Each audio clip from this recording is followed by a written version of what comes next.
जनाबाई श्री नामदेव जी के घर पर रहती थी। नामदेव एक महाराष्ट्र के बहुत बड़े संत हुए। पूरे दिन तो नामदेव जी की यहाँ सेवा करती थी और शाम को नामदेव जी कीर्तन करते थे। लेकिन एकमात्र जनाबाई को ठाकुर जी दिखाई देते थे। नामदेव जी जब कीर्तन करते तो ठाकुर जी नाचते हुए आते थे और खूब जोर से नाचते थे।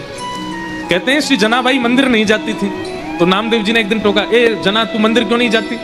बोले मंदिर वो जाएं जिनको ठाकुर जी बाहर नहीं मिलते, मुझसे तो रोज मिलने आते हैं। आप जब शाम को कीर्तन करते हो इतने सारे वैष्णव आते हैं, तब बीच में पीताम्बरी पहन करके विठोबा भी आते हैं, विठल भी आते हैं और आके नृत्य करते हैं। एक बार एकादशी थी, बहुत भीड़ लगती है पंडरीनाथ भगवान के दर्शन की एकादशी के दिन।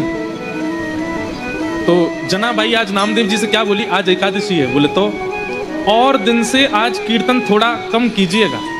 बोले क्यों? बोले आप कीर्तन करोगे विठोबा आएंगे, वो सुबह से थके हुए हैं, और आप बहुत जोर जोर से कीर्तन करोगे तो वो नाचेंगे, और वो नाचेंगे तो पहले से थके हुए और थक जाएंगे। इसलिए मेरी प्रार्थना आज कीर्तन कम करना। तो सब लोग कहते, बोले अरे जना तू कैसी बात करती है, बल्कि आज तो एकादशी, आज तो और दिन से ज्यादा कीर्तन होगा। तो जनाबाई रोती थी, चरण पकड़ लेती थी। बोले मैं आपके हाथ जोड़ रही हूँ, आज कीर्तन कम करना, नहीं तो विठोबा के पाँव में दर्द हो जाएगा। लेकिन कौन माने, जब तरंग आती है कीर्तन में तो सब नाचते हैं और जोर जोर से नृत्य होने लगा। इतने में ठाकुर जी आ गए। तो जनाबाई सबके पास जा जा करके बोले मत नाचो, बैठो, आप नाचोगे तो विठोबा भी नाचेगा और उसके पाँव में दर्द हो जाएगा, बैठो बैठो। सबको बैठाती। ठाकुर जी बोले ए जना तू सबको बैठा मत, नाचने दे। बोले आपके पाँव में दर्द हो जाएगा, आप थके हो सुबह से। तो ठाकुर जी कहते तू चिंता मत करिए, जब सब चले जाएंगे मैं तेरे से पाँव दबाने आ जाऊंगा, तू मेरे पाँव दबा लियो।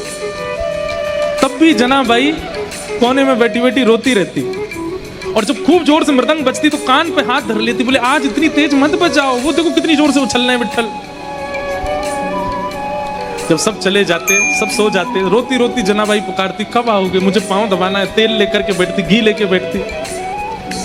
फिर ठाकुर जी आते रात को, और रात में जैसे ही ठाकुर जी आते जनाबाई की गोद में पाँव धर देते, ले दबा ले। तो फिर जनाबाई ठाकुर जी के पाँव दबाती, पाँव में घी लगाती और फिर डांटती ठाकुर जी को, तुम मानते नहीं हो ना, मैं इतना मना करती हूँ आपको और उछल उछल के नाचते हो, इतनी जोर से नाचते हो। कुछ खाया आपने? ठाकुर जी बोले हाँ पूरन पूली खाई। अच्छा, और कल क्या खाया था आपने? बोले कल भी पूरन पूली खाई। और परसों क्या खाया? बोले परसों भी पूरन पूली खाई।